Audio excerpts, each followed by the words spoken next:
For nearly 100 years, Western Construction Group has been the industry leader in craftsmanship and quality, and we serve numerous industries and organizations from our 32 offices across the United States.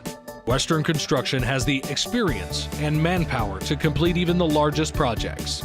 With over 600 residential units, 34 stories, and two 21-story wings, the renovation of 215 East 68th Street in New York City was one of Western's largest projects ever and the first of our new division, Western Facades.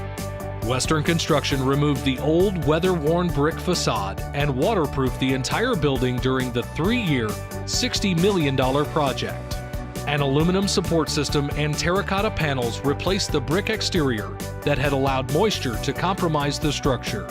This new framing allowed space for the installation of rain screen panels and an insulation barrier to reduce the overall operating cost of the building. Due to its size, location, and function, the 215 project presented numerous challenges. Because it was occupied for the entirety of the project, the building required that crews were sensitive to both construction noise as well as the limited working spaces of a project in busy New York City. Western had to negotiate daily movement of significant materials and safety for the 100 tradesmen on site. Upon completion, the building was awarded the 2013 Transformation Award by the Friends of the Upper East Side Historic District. Western Construction Group, America's master craftsman in building restoration and preservation.